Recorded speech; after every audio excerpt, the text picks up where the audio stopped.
You don't get discipline from your parents, from your grandparents, from your older brothers and sisters. You don't get discipline from an external source. You have to get it from you.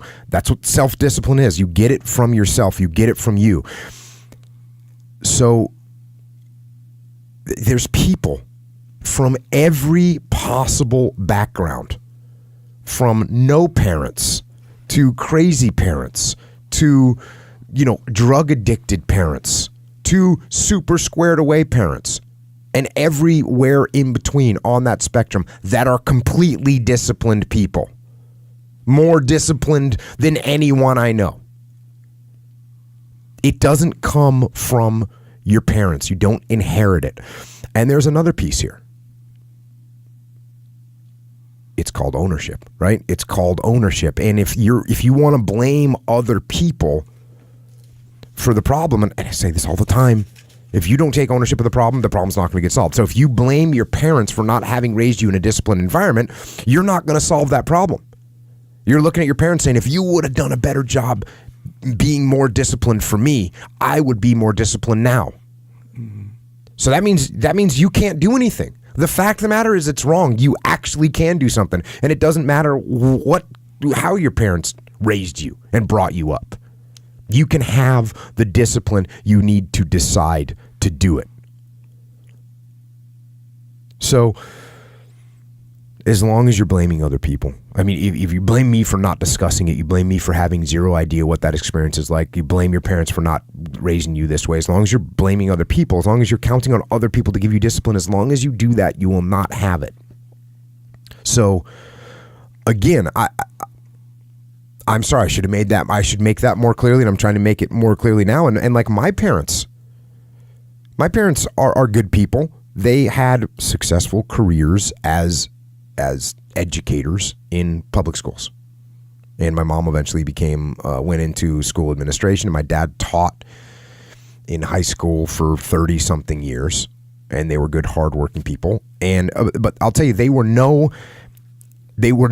extraordinary preachers of discipline. And I'll tell you, I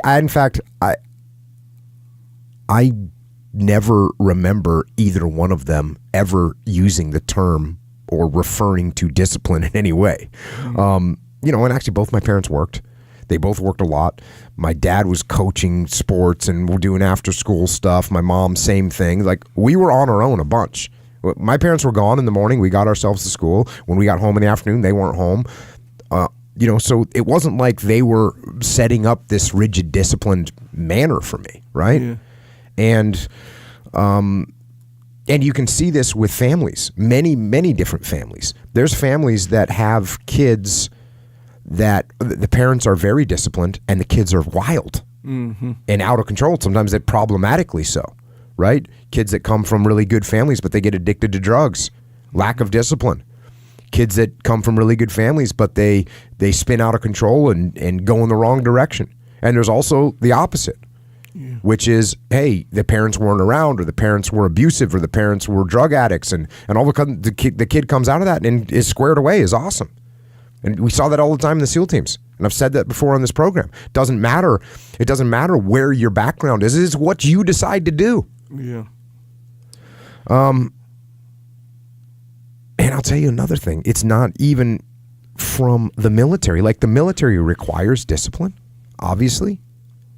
But there's plenty of people in the military that don't have it, right? And many people lose their discipline when they leave the military because it's not being imposed on them anymore.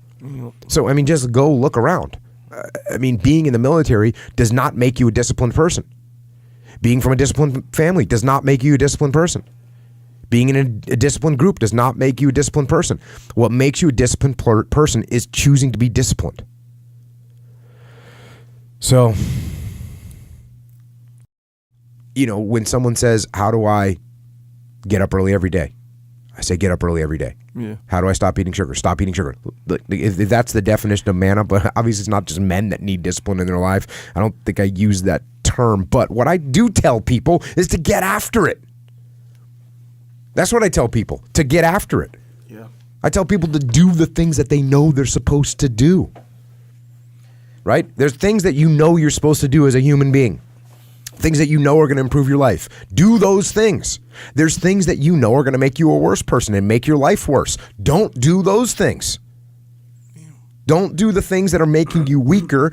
Start doing the things that are going to make you stronger and smarter and faster and healthier and going to make you a better human being. And I'll say the same thing to this guy. You want to be more disciplined? Get after it.